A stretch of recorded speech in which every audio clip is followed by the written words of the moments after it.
Dina, I was talking to our producer, before the show, and she played that clip for us, and I'm appreciative of that.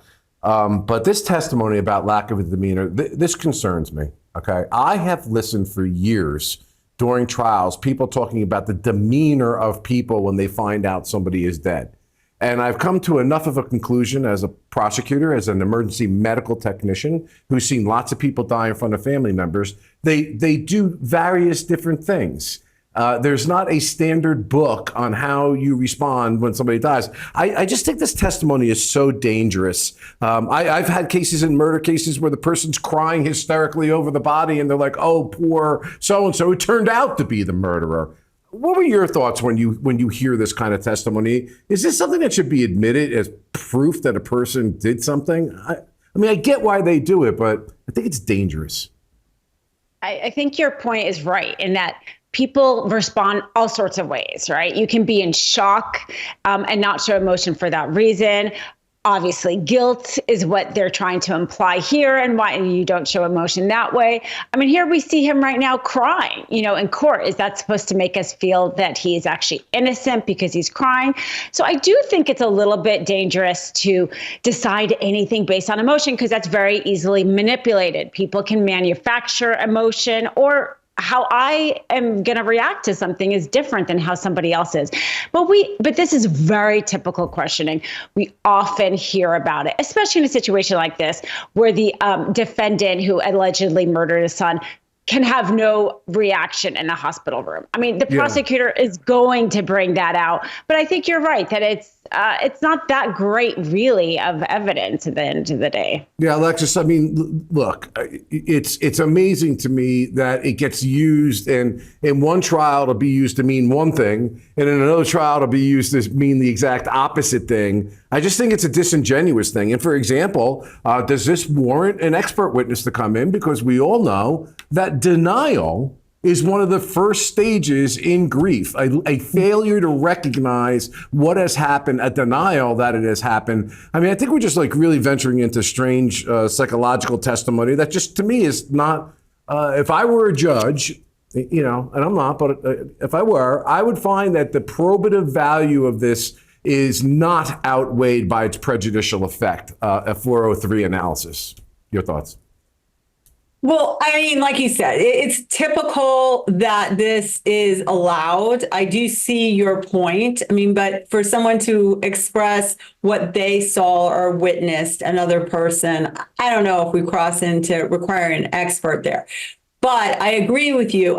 It could be very well explained that he was in total shock. It could be argued that he took his son to the hospital. He thought it was something maybe minor. And then it turns out his son is now not breathing. And it's totally explainable that he was in shock. And when people are in shock, they do react the way that was described. I also agree with you, Bob, that it can be twisted either way. We've been on here and we'll have somebody, crying hysterically. We've got the day bell, and there was testimony. He was crying. And what is that actually showing or proving?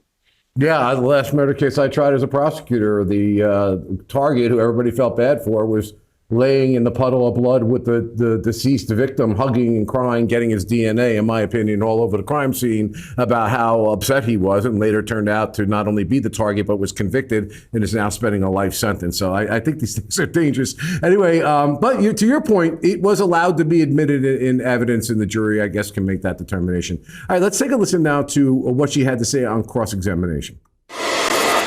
Alexis, I had a laugh when I was listening to that clip, and the defense lawyer leering to the judge, waiting for is this going to be sustained, this objection or not? And where you try a case can make a big difference, because even though the pendulum swings back and forth, Jersey is a kind of place that I feel, and I think Law and Crime has been great to be able to watch these trials from all around the country, where the judges tend to favor letting the defense get out as much cross-examination unless it's really breaking the bounds of the rules, so that the defendant can get a fair and vigorous trial. I'm curious, do you see cases sometimes can be thwarted by a judge that really limits or throttles the examination of a lawyer? I mean, you bring up a very valid point. It depends on the jurisdiction, but it even depends on the particular judge and what they're going to feel comfortable with allowing and not allowing. I mean, in my opinion, though, that this questioning of a nurse that was trying to save a child, even for New Jersey, is a little aggressive towards her. I think that he could tone it down a little bit because of who this witness is. Oh, goodness. The word tone in a Jersey attorney is not something, toning it down is not something we're used to hearing. Wait, I'll have to, just a little. It's funny. We all have our personalities, right, Dina? And sometimes it's hard in battle to get rid of that, but you do say sometimes you want to smooth those edges. But what are your thoughts? Do you agree with that? Do you believe that this was an over aggressive cross-examination, or maybe it could be said, I'll defend him, that this nurse is coming in saying one thing and she's taking care of the kid and so on and so forth, and then she's opining on subject matters that I don't think she's qualified to opine about. Maybe he's agitated about that.